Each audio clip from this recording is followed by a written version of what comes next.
दोस्तों अगर आपकी बैंक में एफडी है तो नए इनकम टैक्स एक्ट 2025 के हिसाब से आपको इस साल फॉर्म 121 भरना होगा, जो बिल्कुल चेंज है क्योंकि 15G और 15H जो पहले भरते थे अब वो खत्म हो चुके हैं। नया फॉर्म आया 121। पूरा फॉर्म आज मैं आपको भरना सिखाऊंगा। काफ़ी कॉम्प्लिकेटेड है और इसमें आपको भरनी है अपनी पिछली ITR की डिटेल भी, चाहे आप सीनियर सिटीजन हो या अदर देन सीनियर सिटीजन या HUF। ये फॉर्म सबके लिए कॉमन है, एक ही फॉर्म है। और अगर आपने एक गलत भर दिया तो ये आपका रिजेक्ट हो सकता है। रिजेक्ट होने की वजह से आपका जो टीडीएस करता है एफडी के इंटरेस्ट पे वो कट जाएगा और आपकी जो रिटर्न है एफडी के ऊपर वो कम हो जाएगी। तो बड़ी इंपॉर्टेंट वीडियो है, आखिर तो देखिएगा कि कैसे फॉर्म 121 भरें। पार्ट 1 अपलोड कर चुका हूँ, जरूर देखिएगा इसको देखने के बाद, ताकि आपको पूरा प्रोसीजर समझ में आए। और आज मैं भरना सिखा रहा हूँ फॉर्म 121। फॉर्म 121 ये हर एक बैंक में जमा होगा, पूरा सिस्टम समझा रखा है पिछली वीडियो में। आज मैं आपको भरना सिखा रहा हूँ लाइव। चलिए स्टार्ट करता हूँ। फॉर्म 121 पहला पार्ट है नेम। आपको यहाँ पे क्या भरना है? अपना नाम, जो आपका नाम लिखा हुआ है पैन कार्ड पर एज इट इज पूरा लिखना है।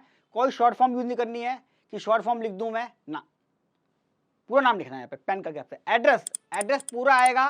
फ्लैट नंबर जो आपका बैंक में अपडेट है वही एड्रेस लिखना है, दूसरा एड्रेस नहीं लिखना। फ्लैट नंबर, गली नंबर, आपका पूरा area, pin code, Delhi state, सब इसके अंदर आएगा। ठीक, ये मैंने अटैच कर दिया फॉर्म, प्रिंट आउट निकाल लीजिएगा, सारे बैंकों में एप्लीकेबल है ये। Permanent account number, pan number लिखना है, बड़े अक्षरों में लिखना है और साफ लिखना है, क्योंकि अगर पैन नंबर गलत लिख दिया आपने तो आपका फॉर्म रिजेक्ट हो जाएगा, क्योंकि फीडिंग जो होती है वो पैन नंबर से होती है। इसमें कहीं भी देखिए बैंक अकाउंट नंबर नहीं आ रहा फिलहाल अभी, हालांकि लिखवाएंगे वो ऊपर, पर फिर भी पैन नंबर सही लगाइएगा। मैं तो आपको ये कहूँगा बल्कि कि आप अपना एक पैन कार्ड और आधार कार्ड अटैच कर दें साथ में इस फॉर्म के, ताकि कुछ गलती हो तो ठीक हो जाए वो। स्टेटस, स्टेटस में क्या दोस्तों, जैसे मान लीजिए सचिन फॉर्म भर रहा है तो सचिन क्या है, इंडिविजुअल्स, तो यहाँ पे इंडिविजुअल्स आएगा। मान लीजिए मेरे एक HUF भी है, HUF की मैंने FD करा रखी है, मेरी सचिन HUF हुई तो मैं नाम में लिखूंगा सचिन HUF और यहाँ पे लिखूंगा HUF, ये स्टेटस में कि मेरा स्टेटस क्या है, HUF है। मान लीजिए कोई ट्रस्ट भर रहा है तो यहाँ पे ट्रस्ट का नाम आएगा फिर वो, और फिर क्या आएगा, यहाँ पे ट्रस्ट लिखेगा। पांचवा रेसिडेंशियल स्टेटस, 3 स्टेटस होते हैं residential, NRI, RNOR, resident but not ordinary resident. यहाँ पे 99% केस में रेसिडेंट आएगा, क्योंकि नॉन रेसिडेंट इस फॉर्म को नहीं भर सकते, तो यहाँ पे आप हर बार लिखें रेसिडेंट। पांचवा दोस्तों कॉमन फॉर्म है ये। अब कॉमन फॉर्म हो गया 5 पॉइंट, कॉमन फॉर्म हो गया तो पूछ रहा है आप 60 साल के हैं या 60 साल से कम है, क्योंकि इसी के बेस पे आगे की डिटेल भरी जाएगी।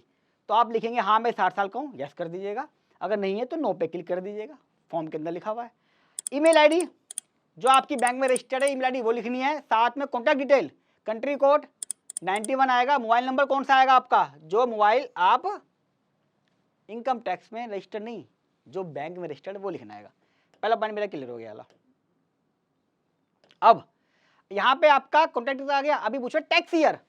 दोस्तों अभी हम शुरुआत कर रहे हैं, क्योंकि टैक्स ईयर स्टार्ट हुआ है 2026-27। स्क्रीन पे एक एक चीज चल रही है, आपको दिख रहा है, तो यहाँ पे आपने 2026-27 जैसे लिखा हुआ है वैसे ही भर देना है। दोस्तों अब मेरा ऊपर तो हो गया KYC वाला पार्ट, जो कि बहुत आसान था, लेकिन जो डिफिकल्ट पार्ट था, जो आपको समझना है, जिसके लिए आपको ये वीडियो शेयर करनी है ज़्यादा से ज़्यादा, इस पार्ट के लिए डिटेल ऑफ इनकम काफ़ी कॉम्प्लिकेटेड है, क्योंकि आप फॉर्म 1 बार भर रहे हो, 2 बार भर रहे हो, 3 बार भर रहे हो, हर बार इसमें नई चीज भरी जाएगी। चलिए स्टार्ट करता हूँ। नेचर ऑफ इनकम, सबसे पहले यहाँ क्या लिखना है दोस्तों, बहुत कम लोगों को पता है कि जो फॉर्म 121 है या पहले 15G 15H होते थे, कई जगह भरा जा सकता था। हमारे दिमाग में रहता है कि सिर्फ FD के इंटरेस्ट को बचाने के लिए ही, जो टीडीएस करता है FD के इंटरेस्ट पे, उसको बचाने के लिए ही फॉर्म भरा जाता है। ऐसा नहीं है। EPF, LIC कमीशन और भी बहुत सारी इनकम ऐसी होती है जहाँ पे आप फॉर्म 121 भर सकते हो। मैं यहाँ बात कर रहा हूँ कि आप बैंक में जमा कर रहे हो तो आपका FD का जो इंटरेस्ट है उसके ऊपर टैक्स बचाना है, TDS। यहाँ पे लिखोगे आप इंटरेस्ट ऑन FDR, यानी कि फिक्स डिपॉजिट या रिकरिंग डिपॉजिट भी आ जाएगा, दोनों लिख सकते हो आप। तो आपकी इनकम ये हो गई जिसके लिए आप फॉर्म भर रहे हो। Estimated income for which declaration is made, कितनी इनकम आपकी है जिसके लिए आप ये फॉर्म 121 जमा कर रहे हो। एग्जाम्पल आपकी पिछली थी 50 लाख की FD, तो मान के चलो उस पर 3 लाख का इंटरेस्ट आएगा, तो आप यहाँ पे लिख दोगे 3 लाख रुपये, यानी कि मैं ये जो फॉर्म भर रहा हूँ 3 लाख रुपए के लिए भर रहा हूँ। दूसरा पूछ रहा है 11वां point, detail of form number 121 other than this form file during the year. तो जो लोग अप्रैल में भर रहे होंगे वो तो फर्स्ट टाइम भर रहे होंगे, वो यहाँ लिखेंगे नोट एप्लीकेबल। हो सकता है जिस व्यक्ति ने 50 लाख की FD कराई थी पुराने सालों में और इस साल वो 3 लाख यहाँ लिख के भर रहा है फॉर्म को, उसने क्या करा, जुलाई के अंदर एक और 50 लाख की एफडी कराई, जिसके ऊपर एस्टिमेटेड इनकम कितनी बनेगी, एज्यूम कर लेते 3 लाख फिर से इंटरेस्ट इनकम आएगी। तो यहाँ क्या लिखेगा, जब दोबारा भरेगा उस समय वहां लिखेगा detail of form other than, मैंने एक फॉर्म भरा है 1, ऐसे लिख देगा वो बस कि मैं पहले एक फॉर्म भर चुका हूँ। सरकार देखना चाहते हैं कि आपकी जो इनकम है सारे फॉर्म भर के एक्सीड ना हो जाए, क्योंकि सीनियर डिजन केस में 12 लाख तक भर सकते हो, अदर देन 4 लाख तक भर सकते हो। तो यहाँ पे आपका वो आ गया, total number of form 121 file earlier 1, एक आएगा आपका। Aggregate amount of income for which form number 121 were filed, आपने कितनी इनकम के लिए भर दिया।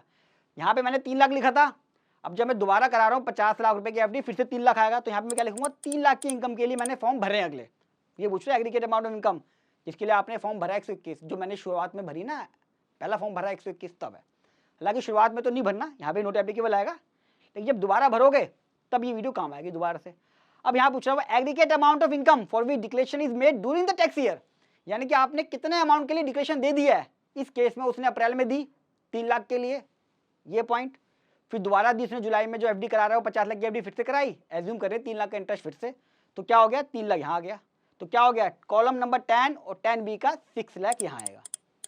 ऐसा एस्टिमेट चल रहा है, आपको एस्टिमेट डालना है, एक्यूरेसी की जरूरत नहीं है, सिर्फ ये देखना कि मेरी इनकम 12 लाख से कम हो, अगर सीनियर सिटीजन हो तो यहाँ पे मेरी इनकम आ गई 6 लाख, तो मैंने बैंक को ये बता दिया कि भाई टोटल 6 लाख तक के लिए फॉर्म 121 भर रहे हैं। फिर आता हूँ मेन पॉइंट 13 नंबर पे, 13 में कह रहा है estimated total income of the tax year including the income mention ऊपर कॉलम नंबर 12, यानी कि वो कह रहा है 6 लाख की तो आपकी इनकम है जिसके लिए आप फॉर्म 121 भर रहे हो, आपकी टोटल इनकम कितनी है।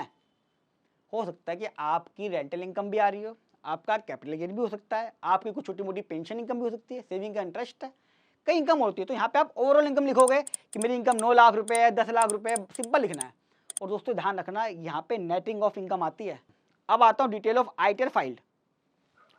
अगर आपने आईटीआर भरी ही नहीं तो इसे जरूरत नहीं है, आप लिख देना नोट एप्लीकेबल, नोट एप्लीकेबल, यानी कि आईटीआर फाइल नहीं करने की जरूरत नहीं थी मेरे को, बहुत केस में नहीं भरने की जरूरत नहीं है। ये जो 12 लाख की इनकम तक टीडीएस कटेगा नहीं दोस्तों, सिर्फ टीडीएस माफ है, कटेगा नहीं, पर आपकी इनकम एग्जैप्ट नहीं हुई, आईटीआर भरना तब भी जरूरी है, भर देना। अगर आपने आईटीआर भरी हुई है तो आप अपने सीए से, कंसल्टेंट से उस साल की आईटीआर की एक्नॉलेजमेंट ले लेना। ये लिखा हुआ टैक्स ईयर, लेकिन यहाँ पे आप लिखोगे AY 25-26 और नीचे लिखोगे AY 24-25, क्योंकि अभी अगर अप्रैल में जमा कर रहे हो तो आपके पास वही 2 साल अवेलेबल हैं, क्योंकि फॉर्म तो आ गए हैं AY 26-27 के, लेकिन वो भर नहीं सकते अभी, तो आपको AY 25-26 और AY 24-25 ही लिख पाओगे। यहाँ पे आपने लिख दिया ये AY एक्नॉलेजमेंट नंबर, वहाँ पर 2 जगह लिखा होता है एक्नॉलेजमेंट नंबर आईटीआर भरने का, वो यहाँ आप टाइप कर देना। फिर पूछ रहा हुआ रिटर्न इनकम, आपने कितनी इनकम दिखाई है, उसी एक्नॉलेजमेंट के अंदर एक कॉलम होता है टोटल इनकम का, वहाँ जो इनकम लिखी आ रही है वो यहाँ पे आप हाथ से भर देना, ये कॉलम भी आपका भर जाएगा। अगर नहीं भरी आईटीआर 2 साल की, लिख देना नोट एप्लीकेबल या not required to be file. ये आपका पूरा फॉर्म इस तरीके से जमा हो जाएगा। 2 कॉपी लेके जाना, पैन का, आधार कार्ड साथ में अटैच करना, और यहीं पे कोने पे कहीं ना कहीं अपना अकाउंट नंबर लिख देना ताकि उससे मैपिंग हो जाए। दोस्तों वीडियो कैसी लगी कमेंट बॉक्स में जरूर बताइएगा, और बहुत मेहनत करिए, अच्छी लगी तो लाइक कीजिएगा, और फर्स्ट टाइम आ रहे हैं सब्सक्राइब कर लें, क्योंकि ऐसी प्रैक्टिकल वीडियो आपको मिलेंगी सिर्फ मेरे चैनल पर, और बड़ी इंपॉर्टेंट वीडियो है। मैं चाहूँगा ज़्यादा से ज़्यादा लोगों को शेयर करें ताकि लोग सही फॉर्म भर सकें और किसी के भी फॉर्म रिजेक्ट ना हो, ताकि टीडीएस कटेगा नहीं तो मेरी इनकम में ऐड होगा और एफडी के ऊपर ज़्यादा से ज़्यादा ब्याज मुझे मिलेगा। तो बच्चे अपने पेरेंट्स को और पेरेंट्स अपने बच्चों को और सीनियर सिटीजन अपने ग्रुप में ज़्यादा इसको शेयर करें। मिलूंगा अगली वीडियो में, तब तक के लिए नमस्कार।